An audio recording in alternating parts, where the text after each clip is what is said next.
In February of 1957, a little boy was found on the side of a road in northeast Philadelphia. He was wrapped in a plaid blanket. He had been placed inside a cardboard box. The box had been left on a quiet stretch of Susquehanna Road, half hidden in the brush, as if someone had simply driven past and thrown it away. He was approximately 4 years old, maybe 5. He had soft features and light brown hair that had recently been cut poorly, as if someone had done it themselves. His fingernails and toenails had been carefully trimmed. He was clean. He was wearing pajama bottoms that were too small for him. He had been beaten. The cause of death was blunt force trauma to the head. Someone had hurt this little boy badly and then put him in a box and left him on the side of the road like he was nothing. Nobody came forward to identify him. Nobody reported him missing. Nobody claimed him. For 65 years, he was known only by the name that investigators and the people of Philadelphia gave him. America's unknown child, the boy in the box. And for 65 years, the question of who he was and who put him in that box haunted this city and haunted this case with an intensity that never faded, never dimmed, and never let go.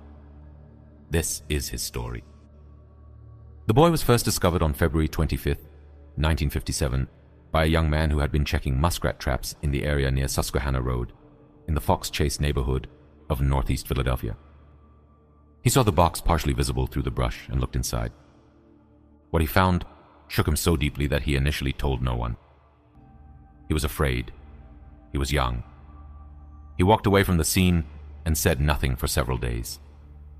He was not the only one who saw something in those days. A man who had been in the area for other reasons also spotted the box and later told investigators he had seen it but did not investigate. A teenage girl driving past noticed something near the road but kept going. It was not until February 25th that an official report was made and police arrived at the scene.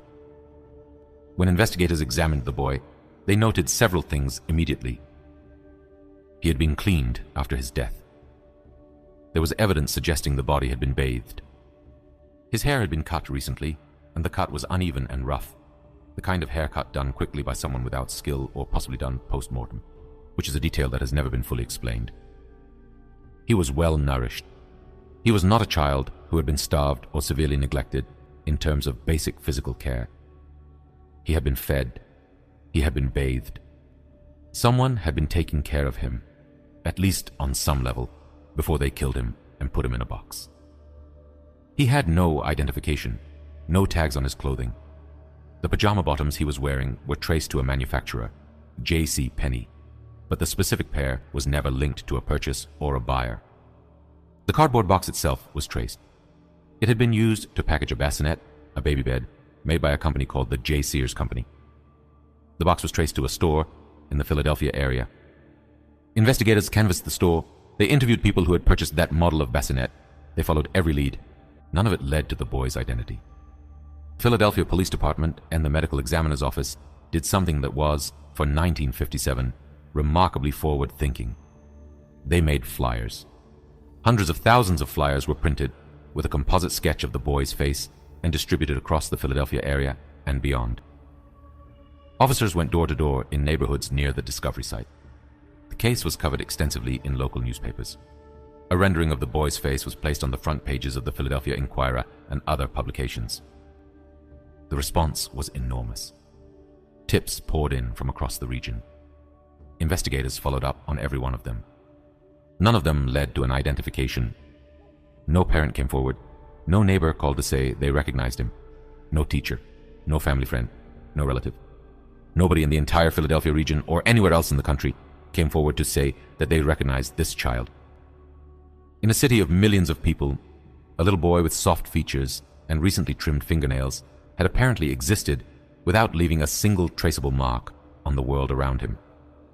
That fact alone tells you something deeply disturbing about the circumstances of his life. In the absence of an identification, the people of Philadelphia did something remarkable. They refused to let him be buried alone. A group of volunteers, private citizens who were moved by the case, organized a proper funeral for the boy. He was buried at Ivy Hill Cemetery in Philadelphia. His grave marker read, simply, "Heavenly Father, bless this unknown boy." For years after his burial, people left flowers at his grave, Strangers.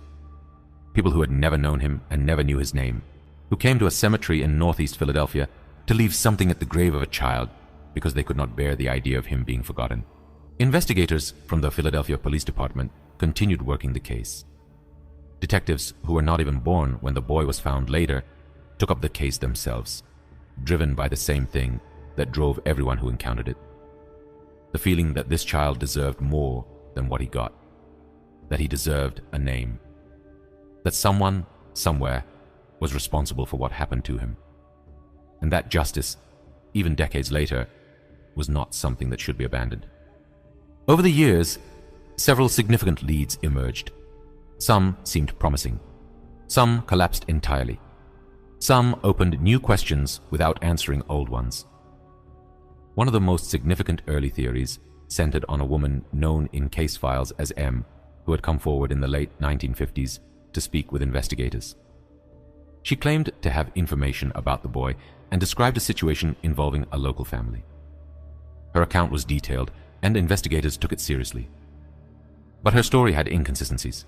Her credibility was questioned, and ultimately, her account could not be corroborated with physical evidence. The lead went cold. In the 1960s, a foster care connection was explored.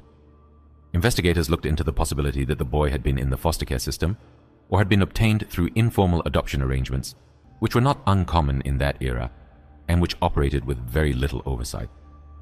The idea was that a child could, in certain circumstances, effectively exist outside of official records. No birth certificate attached to any living family. No school enrollment, no medical records. Just a child living in a household, known to no one outside of it.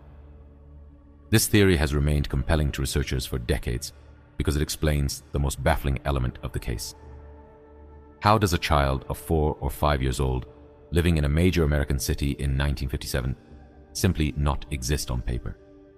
If he had never been officially registered, if he had been brought into a household through channels that left no documentation, then his disappearance would leave no trail, because his existence had left no trail.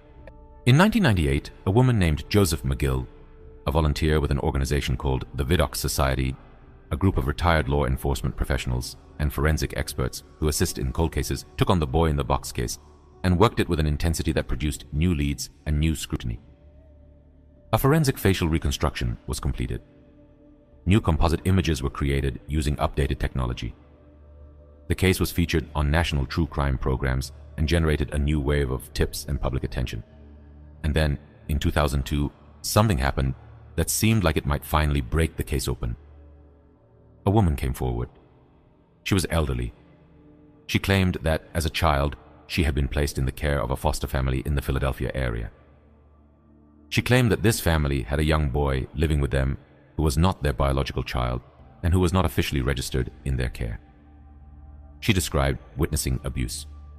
She described the boy being killed accidentally or in a rage by the woman of the household. She described the body being bathed, the hair being cut, and the boy being placed in a box and discarded. Her account matched several details of the physical evidence in ways that were striking. The bathing, the hair, the box. Investigators took her account seriously. They investigated the family she named. They attempted to corroborate her story. The primary suspect she identified had died years earlier. Physical evidence connecting the named family to the boy could not be firmly established. The woman's own history was complicated, and questions about her reliability were raised. The lead, as promising as it seemed, could not be closed into a confirmed identification or a prosecution. By the early 2000s, DNA technology had advanced to the point where investigators believed it might finally provide the answer that decades of traditional investigation had failed to produce. A DNA profile was extracted from the boy's remains. It was entered into national databases. Genealogical DNA analysis, and the same technique that has cracked dozens of cold cases in recent years, was applied to the profile. Investigators searched for living relatives. They searched for familial matches in DNA databases. They worked the genetic genealogy angle with the same determination that had driven this case for over 6 decades. And in 2019, 62 years after a little boy was found in a cardboard box on a road in northeast Philadelphia, the Philadelphia Medical Examiner's Office made an announcement. They had a name. The boy in the box was Joseph Augustus Zarelli. He had been born on January 13th, 1953, which made him 4 years old at the time of his death. He had been born in Philadelphia. His parents were identified through DNA and genealogical research. His name was Joseph Augustus Zarelli. For the first time in 62 years, he had a name. The announcement was met with an outpouring of emotion from people across Philadelphia and across the country who had followed the case for years. The volunteers who had tended his grave, the detectives who had worked the case across multiple generations, the ordinary citizens who had left flowers at a cemetery in Fox Chase because they could not stand the thought of him being forgotten. He had a name. He was real. He had been born on a January morning in 1953, and he had lived for 4 years before someone put him in a box and left him on the side of a road. Joseph Augustus Zarelli. But the identification, as significant and as emotional as it was, did not close the case entirely. Because knowing who he was is not the same as knowing who killed him. His parents were identified through DNA. They are both deceased. The full circumstances of his life, how he came to be where he was, who was responsible for his care, who was responsible for his death, have not been fully and publicly resolved in a way that has led to any prosecution or official accounting. The investigation into the circumstances of his death remains ongoing. What we know is this. A little boy named Joseph Zarelli was born in Philadelphia in January of 1953. He lived for approximately 4 years. He was beaten to death. He was cleaned and placed in a box and left on a road in northeast Philadelphia in February of 1957. He deserved better than what he got.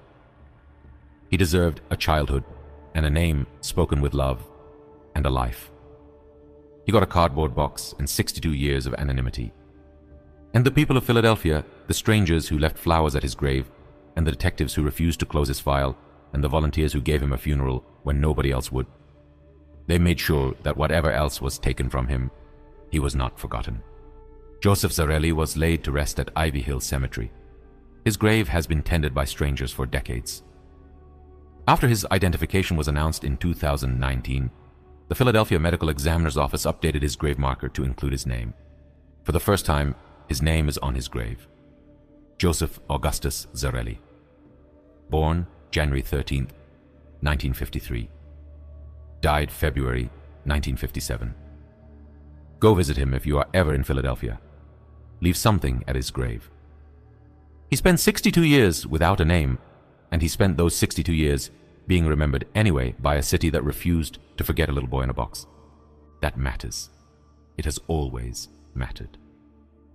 If you have any information about the circumstances of Joseph Zarelli's death or the individuals responsible for his care in the months and years before February 1957, the Philadelphia Police Department Cold Case Unit is still actively investigating. No piece of information is too old or too small. Joseph deserves the full truth. His case is not closed. Leave your thoughts in the comments. Did you know about this case before today? Does the 2002 woman's account seem credible to you? Do you think we will ever know the full truth of what happened in that household before February 1957? I want to know what you think. If this case moved you the way it moves me every time I come back to it, please subscribe to the Unsolved Vault. New case every Tuesday and Friday. Next time, we are leaving Philadelphia and heading to 1971 to a Pacific Northwest airport where a man in a business suit boarded a plane, hijacked it, collected $200,000 in ransom, strapped on a parachute, jumped out of the back of the aircraft somewhere over the forests of the Pacific Northwest and was never seen again. D.B. Cooper. The only unsolved air piracy case in American history. That one is coming Friday. Trust me when I tell you, it is worth the wait.